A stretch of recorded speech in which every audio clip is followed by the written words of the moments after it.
What's up, guys? It's everyone's favorite Campy T here, and today I'm going to bring you guys along with me as I go through my brass preparation process from once fired fire formed brass for the 22 Grendel 224 Predator 220 Russian, whatever you want to call it. In about a week or so, I will upload a video onto my Patreon about the process that I go through in order to turn 6.5 Grendel brass into 22 Grendel 224 Predator 220 Russian brass.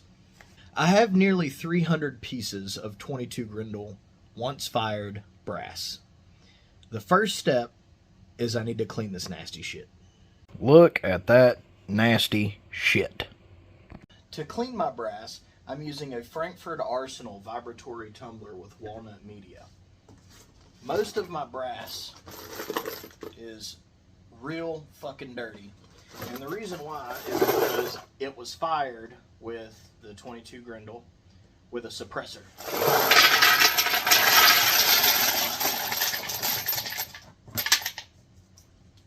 Gross. Alright. Throw some media on there. Oh, there's separator.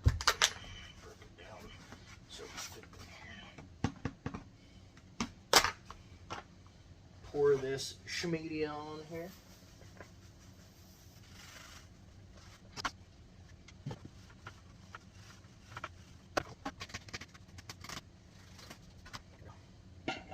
Pop the lid on.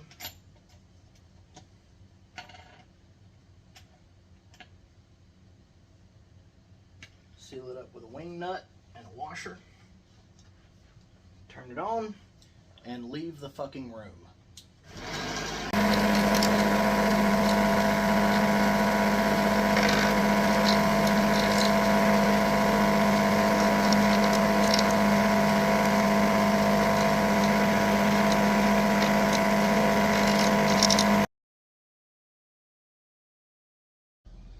Alright, so I've had this brass tumbling for 4.5 hours. And you might be asking yourself, hey Cam, why 4.5 hours? Well, because I took a nap. That's why 4.5 hours.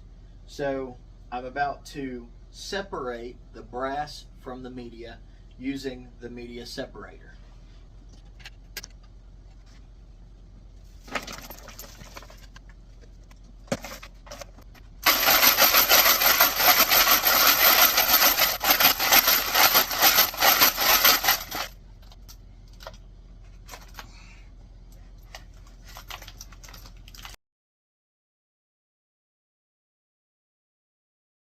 Alright guys, so the next step in my process is to anneal the brass. Annealing the brass is a way of heat treating it so that it is softer, so that you'll have less brass springback and more consistency with your final product.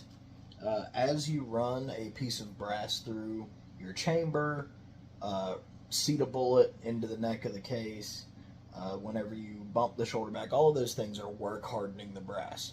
So what you're attempting to do is soften it so that whenever you do these work hardening processes, you're starting back from an earlier point, and that increases your brass life and, as I said, your consistency.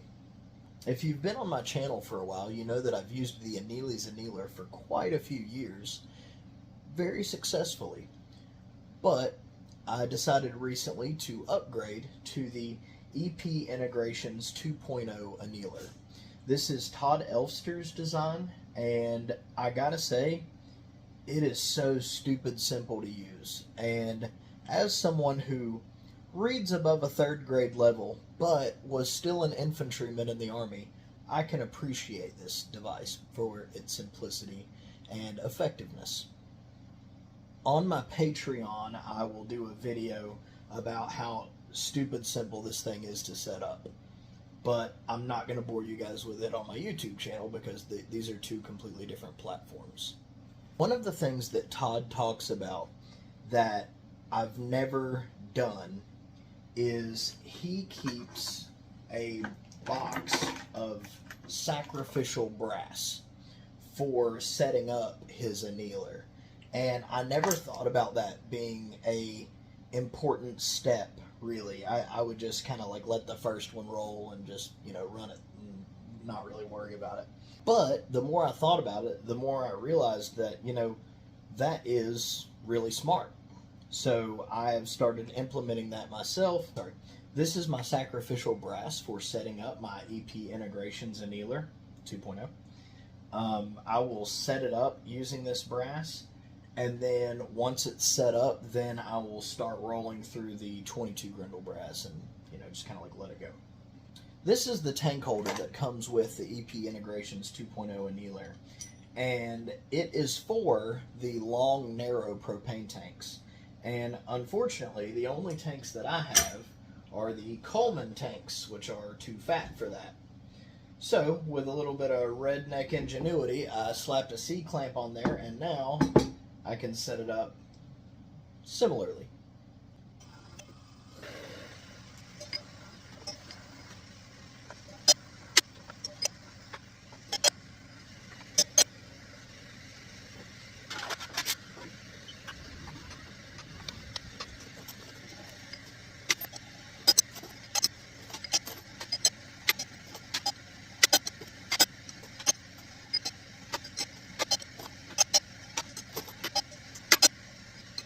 The next step would be to set up your resizing die to give you the appropriate amount of shoulder bump that you deem to be appropriate for your intended use for the cartridge. I'm not going to bore you guys with the way that I set it up because there are a million YouTube videos on that. I might go over it in my Patreon video that I do later on, but for this video I'm just going to set up the die and start cranking them out for you guys.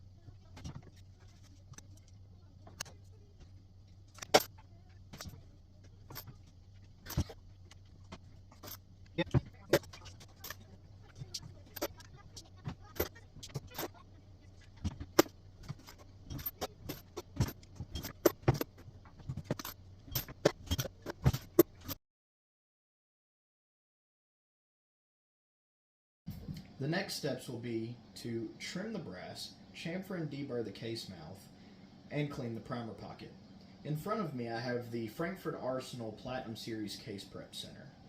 This was one of the first major investments that I made towards my reloading outside of the necessities such as a press and stuff like that. I feel like if you're going to invest a large chunk of money into your reloading, you should achieve one or two goals. It should reduce the amount of time for a completed product, and your completed product would be fully prepped brass, and or it should produce more consistent fully prepped brass. I purchased this a few years ago, and it has sped up my process a lot. It has probably been used for I couldn't count how many thousands of rounds this has been used for. One of the things that I have learned about this machine is that the blade on the cutter inside of the trimmer is moving very slow by comparison to, say, the little Crow Gunworks or some of the other trimmers. And also, whenever you're using a cartridge case, such as the 6.5 Grendel, 7.62 by 39, 22 Grendel in this case, you don't have a whole lot of case to hold on to once it's actually in the machine for trimming. So, a solution to that is to wear a glove whenever you do it. And that's what I do on my one good hand.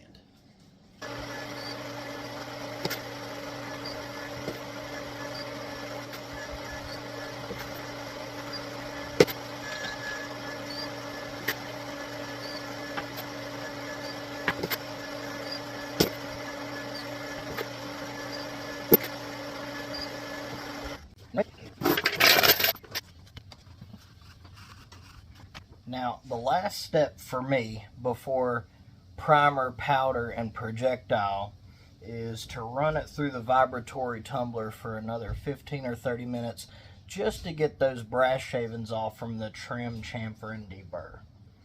Now, I know a lot of people are going to critique me about my brass preparation process and why did I tumble it after I'd already chamfered and deburred. Man, shut the hell up, nerd. It's my process. This is the way I do it. It's worked for me for years.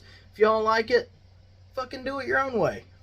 Anyway, hope you guys enjoyed the video. I hope it was informative. Get out there and suck today's dick.